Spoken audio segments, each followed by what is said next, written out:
Quand on parle de chrétien, on fait souvent confusion. On pense qu'il n'existe qu'une seule manière d'être chrétien. Ou bien on pense l'inverse, que les divisions ont tout détruit. La vérité, comme c'est souvent le cas, est à la fois plus simple et plus profonde. Les chrétiens sont un, mais ils ne sont pas uniformes. Dès le commencement, le christianisme a été unité dans la différence. Les premiers disciples eux-mêmes étaient différents. Pierre était impulsif, Jean contemplatif, Thomas rationnel et plein de doutes.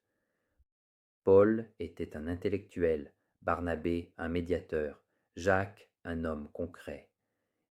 Et ils n'étaient pas toujours d'accord. Ils discutaient, ils se disputaient, parfois ils s'affrontaient durement. Et pourtant, devant Jésus, ils demeuraient unis. Voilà une clé décisive. L'unité chrétienne ne naît pas de l'absence de conflit. Elle naît d'un centre plus fort que les divisions. Ce centre a un nom, Jésus-Christ. Vrai Dieu et vrai homme. Au fil des siècles, cependant, l'histoire se complique. Les communautés grandissent, les cultures changent, les langues se multiplient. Et ce qui, au début, n'était qu'une diversité de sensibilités devient, avec le temps aussi, une division institutionnelle. Ainsi naissent les grandes familles chrétiennes, non comme des trahisons soudaines, mais comme des fractures historiques, souvent douloureuses, souvent incomprises, souvent marquées aussi par le péché humain. Commençons par les catholiques. Le catholicisme place au centre une chose fondamentale, la sacramentalité. Pour le catholique, Dieu ne sauve pas de loin. Il sauve à travers des signes concrets. Eau, pain, vin, huile, main, parole. La grâce passe à travers la matière. Le catholicisme croit que le Christ a confié à l'Église une structure visible, une hiérarchie, non comme un pouvoir mondain, mais comme un service de l'unité. C'est pourquoi il existe le pape comme signe de communion, non parce qu'il serait plus saint que les autres, mais parce qu'il garde l'unité de la foi. Le catholique vit la foi dans une grande continuité historique. Saints, conciles, traditions, liturgie. C'est une foi qui traverse les siècles. Puis viennent les orthodoxes. Ici, le cœur bat autrement. L'orthodoxie place au centre la tradition, non comme une habitude, mais comme une vie transmise. Pour l'orthodoxe, la foi est avant tout expérience du mystère. La liturgie est le ciel sur la terre. Les icônes ne sont pas des images décoratives. Elles sont des fenêtres sur l'éternité. L'orthodoxie se méfie des définitions trop rationnelles. Elle préfère le silence, la contemplation, la prière du cœur. Les orthodoxes ne reconnaissent pas le pape comme autorité universelle, non par rébellion, mais par une compréhension différente de l'autorité, plus collégiale, plus synodale. Et pourtant, lorsqu'un orthodoxe proclame le credo, il affirme les mêmes vérités essentielles. Jésus-Christ est le Fils de Dieu. Il s'est incarné, il est mort, il est ressuscité. Viennent ensuite les protestants. Ici, la fracture historique est plus visible. Elle naît au XVIe siècle, dans un contexte de crise, de corruption, d'abus. Le protestantisme place au centre l'écriture. La Bible comme critère ultime. La Bible comme parole qui juge l'Église et non l'inverse. Le protestant redoute une foi alourdie, une foi recouverte par trop de médiation. Il veut revenir à l'essentiel. C'est pourquoi il réduit le nombre des sacrements. C'est pourquoi ils regardent avec méfiance Marie et les saints, non par mépris, mais par crainte d'obscurcir le Christ. Dans le protestantisme, l'accent est fortement mis sur la conscience personnelle, sur la relation directe avec Dieu, sur la responsabilité individuelle. À côté des protestants historiques apparaissent ensuite les évangéliques. Ici, le ton change encore. Les évangéliques insistent sur la rencontre personnelle avec Jésus, sur la conversion, sur la décision. La foi, pour un évangélique, n'est pas héritée. Elle est choisie. Il y a un avant et un après. La Bible est centrale. La prédication est centrale. La communauté est très vivante. Moins de ritualité. Plus de spontanéité. Un langage plus direct. Et puis, par exemple, il y a les chrétiens coptes, l'une des communautés chrétiennes les plus anciennes qui soient, née en Égypte au tout premier siècle. Les Coptes portent dans leur corps et dans leur histoire la marque de la persécution. Ce sont des chrétiens du martyre, de la fidélité silencieuse. Leur liturgie est très ancienne. Leur foi est simple et radicale. Le Christ au centre. Le Christ jusqu'au bout. Et voici le point décisif. Malgré toutes ces différences, malgré les blessures de l'histoire, malgré les divisions réelles sur les sacrements, Marie, le pape, l'autorité, il y a une chose qui demeure. Tous ces chrétiens croient en la même personne, Jésus-Christ, vrai Dieu et vrai homme, crucifié, ressuscité. C'est lui le centre. C'est lui qui tient ensemble ce qui s'est historiquement séparé. C'est lui qui fait de l'Église une réalité plus grande que ses fractures.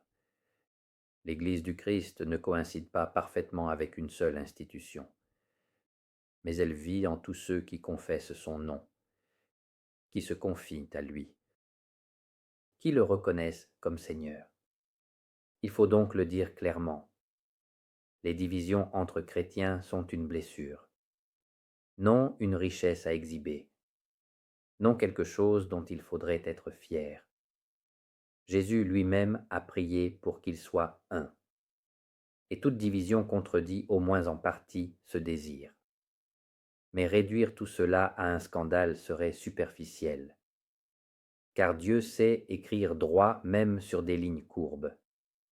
Et dans l'histoire des divisions chrétiennes, il y a aussi un mystère.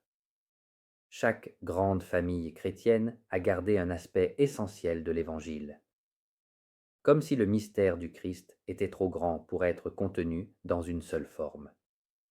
Le catholicisme a gardé la visibilité de l'Église, le fait que la foi ne soit pas seulement intérieure, qu'elle est un corps, une histoire, une continuité.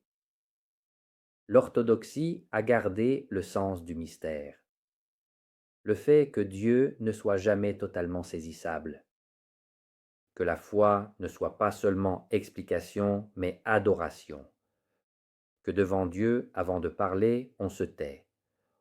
Le protestantisme a gardé la force de la parole, la primauté de l'écriture, l'appel constant à ne pas transformer l'Évangile en tradition morte, à se laisser toujours juger par la parole.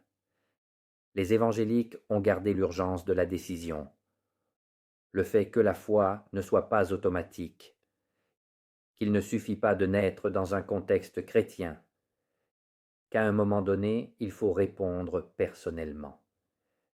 Les Coptes ont gardé la fidélité jusqu'au sang, un christianisme vécu sans protection, sans privilège, avec la conscience que suivre le Christ peut coûter la vie. Ainsi vus, ces mondes ne sont pas seulement divisés, ils sont aussi complémentaires, comme des voix différentes d'un même cœur, qui aujourd'hui chante de manière dissonante, mais qui un jour retrouvera l'harmonie. Et ici revient un point décisif. L'unité chrétienne n'est pas l'uniformité. Ce n'est pas penser tous de la même manière. Ce n'est pas effacer les différences. L'unité chrétienne est communion. C'est se reconnaître frère tout en restant différent. C'est savoir que ce qui nous unit est infiniment plus grand que ce qui nous divise. Les apôtres l'avaient déjà compris. Pierre et Paul n'étaient pas d'accord sur tout. Ils s'affrontaient parfois frontalement. Et pourtant, aucun des deux n'a jamais remis le Christ en question. Le Christ était le centre, non leur propre idée, non leur propre sensibilité, non leur propre rôle. Quand le centre demeure le Christ, la diversité ne détruit pas, elle enrichit. Quand le centre se déplace, même l'unité apparente devient fragile. Aujourd'hui, nous vivons un temps paradoxal. D'un côté, les chrétiens sont encore divisés. De l'autre, dans un monde sécularisé, ils se découvrent de plus en plus semblables, face à un monde qui ne croit plus, face à un monde qui se moque souvent de la foi, face à un monde qui réduit l'homme à une fonction. Les chrétiens de toute confession se retrouvent du même côté, pour défendre la dignité de la personne, la valeur de la vie, la liberté de conscience, l'espérance contre le nihilisme. C'est comme si l'histoire faisait émerger une vérité profonde, avant les structures, avant les différences théologiques. Il y a une foi commune, croire que Dieu s'est fait homme, qu'il a traversé la mort, qu'il est ressuscité, et qu'il continue d'appeler l'homme à la vie. Celui qui croit cela est déjà dans l'Église du Christ, même s'il la vit sous des formes différentes. Peut-être que l'unité future ne naîtra pas de grands accords politiques ou théologiques. Peut-être naîtra-t-elle des vrais disciples, des hommes et des femmes qui, dans chaque confession, vivent l'Évangile jusqu'au bout. Quand tu rencontres un chrétien qui aime vraiment, qui pardonne vraiment, qui espère vraiment, les étiquettes deviennent secondaires. Il reste le Christ. Il reste sa lumière. Il reste sa voix. Et alors oui, les chrétiens sont divisés, mais ils ne sont pas séparés du Christ. Et tant qu'ils resteront attachés à lui, même dans les différences, ils continueront à être ensemble, l'Église du Christ dans le monde.